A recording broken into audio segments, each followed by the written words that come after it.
Hey, what's up, everybody? It's Joshua, and welcome to my reality. Welcome to video 1111. I noticed that I had 1110 videos uploaded, and I thought, damn, sure have uploaded a lot, but I thought 1111 is it's pretty funny because I actually almost have 1111 subscribers too, and the way all these numbers work out, and the way that these patterns tend to cross with other patterns. I guess that's what I wanted to talk about, was whether or not these are actual synchronicities, whether they're coincidences, or whether they are someone trying to get our attention. And I'm not going to tell you that I particularly believe one or other of these theories. First off, I don't know. The more I look into synchronicity, the more I look into these amazing things that happen where we tend to find what we're looking for. Patterns in symbols, patterns in numbers, patterns of existence, patterns of behavior.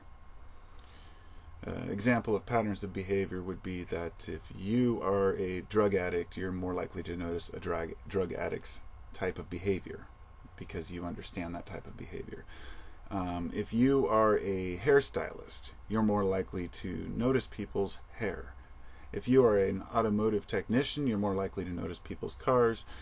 And these are very basic ideas, but you see what I'm trying to get at with the bigger idea here is that whatever we're involved in our lives is like what the type of patterns that we tend to recognize. And it's funny because when I was young, when I was about 18, I think, 19, I went to live with a friend of mine for a while, and we were roommates, and he was really into video games. And he had a PlayStation, and it's the only time in my life where I've really played video games for a long period of time, because there was nothing else to do. I lived there with him, and I thought, why not? And we played this game called Resident Evil. And we played it for about a week until we won the game. But during that time, when I'd leave and walk out to go to the store or go somewhere, I remember seeing patterns out there of doors. I would have dreams about opening these doors and these particular things happening, finding things, and it really opened my eyes to a part of the human psyche that I guess I at the moment couldn't define at that point in time, but I understood what was happening, but I didn't understand the implications or how it would benefit me to know that in the future, is what I'm saying. Because now that I look back at it, this has happened a few times with various games. I played a one called Red Dead Redemption back when my 4-year-old was a baby. It was about 4 years ago. And he was sleeping a lot. I didn't have anything to do, and I couldn't leave, so I was playing that game because my oldest son had a PlayStation 3, and I was like, wow, this is fun. I hadn't played video games in years. And then once again, as I left and walked outside, I would see these patterns. So anyway, I'm not here talking about video games, but what it made me realize was that when you are exposed and immersed in a particular thing, that's going to be what you notice. And with the number thing, if you start seeing 1111 all over the place, you're bound to see it other places. And here's the one thing that really gets me is the way that our eyes perceive what we see, and the way that our peripheral vision picks up on subconscious clues that our conscious mind is not aware of. Now, I have studied intensely into not only human psychology, but as much as I can into the senses, and to understand how the sense of sight fools us and works for us, the sense of smell, sense of taste, and how all these work in unison. All these different systems, the vestibular system, keeping us balanced, the very idea that we walk upright. But the human mind has a system of pattern recognition that allows us to survive. This has been something that is inherited through our DNA, our genetic makeup, or our collective consciousness, wherever it may come from. The point being that in ancient times we utilized these patterns in order to find animals, to recognize food, berries, grains, and to follow patterns of safe living. And I can't say for full certainty exactly the other benefits of this system, but that's what I'm assuming, is that through history, pattern recognition helped us to solve problems. And so when it comes to, back to the numbers, I've been seeing 333 a lot lately. It was funny because I mentioned it in a video the other day, and then I went to the store and I went shopping, and it was 3333. And then I came home and I flipped that book open to the page where they were talking about 666 yesterday, with where I made a video about that and the 666 talents of gold, and I kind of smile at it. But a couple of years ago, I was really into this, trying to understand this modern. I'm trying not to be insulting, but the New Ager type movement, to understand where these people were coming from and where they had developed these ideas that we as humans are capable of ascending to a better state of mind or a superior way of being, as if we're not good enough already. Judging by our society, I'd say we have a lot to learn. But I really thought at one point in time that humans may have some sort of a transition in thinking, that it would be a major event or an awakening, if you will.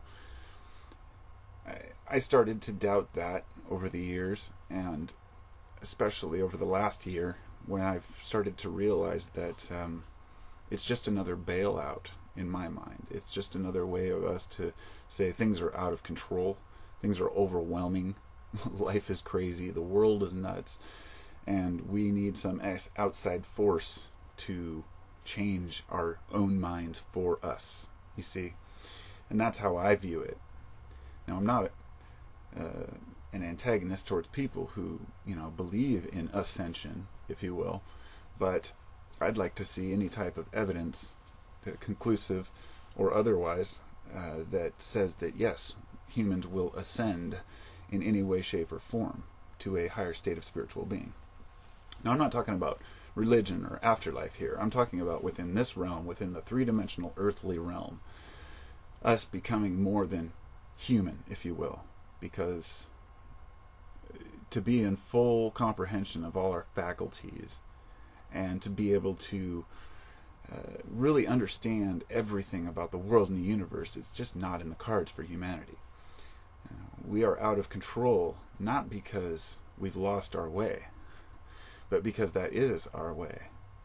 Now, I know that that doesn't sound right to some people, and that's fine. It's kind of a hard thing to express. It could be very daunting to try to even tackle an issue like whether or not humans are, or I guess I would say perfect creatures or not. That word of perfect, what is perfect? Perfect is the best it gets, and something has to set the bar for perfection. So I'm not going to say humans are perfect, but I think we have the capability to be perfect without any external force. And I think that many folks who get involved in New Age beliefs, as well as Old Age beliefs, tend to take it too far to the point where they fear worldly enjoyment or possessions. And it's funny because this is kind of an important thing for this morning. I had this video I watched by a guy I watched named Gabriel Kundalini, and he's a really nice guy. He makes videos around the world. He's been making them from India, and he reminds me of myself a lot. I hate to say that, not in a bad way, or I just don't want that to sound like egotistical. But what I mean is that the videos he makes cover the same subjects that I'm always thinking about, and that's why it's so great to watch. And this morning he made one about should we kill insects, because he had somebody who had commented on his video as he was swatting away mosquitoes that a true spiritual teacher would not swat at mosquitoes or kill mosquitoes. And he found that ludicrous, and I do as well. And he covered, because I made a video about this last year. I had a problem with ants. I wanted to know what to do about the ants. So I asked them to leave. I tried to do natural approaches. I did everything I could. Well, eventually I had to bait them, and they're gone now. Where do you draw the line with killing nature? If you have insects on your body, you can't, I mean, what, are you not going to wash lice out of your hair? Are you not going to scratch your skin and kill the mites? There's a certain degree of acceptance and tolerance that we have to have with nature. We can't fight against it, but we can make ourselves more comfortable. The reason why that tied into this is because it's a type of pattern of separating oneself from comforts in order to feel that you're closer to either God or to some sort of a spiritual state, when in reality you're detracting from a good, enjoyable life here. But for each their own. If a person wants to live with a house full of cockroaches because they don't want to kill them or they don't want to shoo them out, then that's their choice. But these patterns that we develop over time, they multiply and they consolidate. And so that's why I want to kind of wrap this up by saying, that the whole purpose for me of covering this is to understand and to try to ask what other people think about patterns, about how much we can trust our senses. Because back to what I was saying about how you always see what you've been involved in or you're interested in. If you are say a Christian and you see a miracle, you're most likely to take it as a Christian miracle, as a thing from God. And if you are say a scientist, you might have a completely different view of that event as a scientific event. Or if you are completely distant from both positions, you might see that event as being something completely different. And I can't even give you ideas, because you know what I mean. Every person has their own idea of what a thing means. And we seldom discuss all the little things we see to say, hey, how do you feel about this? And how do you feel about seeing blue cars? Or how do you feel about wood paneling? These are things that each person says, well, I used to work with wood paneling. Or another guy says, oh, I grew up in a house that had wood paneling and I hate it. And so we have these patterns that we've developed over our lifetimes. And that brings me to the question of how reliable are these patterns of numbers and of seeing these important, like let's say solfeggio numbers, 528 hertz. I always wanted to believe that these numbers really were significant, that these were healing frequencies, but then I go to the videos and I'll ask, like, can anybody tell me where these came from or how they know these are the right tones? And everyone kind of shuts up. And that's how I feel about a lot of subjects, that if you question the validity of pattern recognition and you try to explain it in scientific terms, you feel like a wet blanket, because you don't want to ruin everybody's fun, so to speak. And that's kind of how I feel about it. I guess personally, I want to believe that every time I see something that's amazing, that I'm recognizing it just for what it is.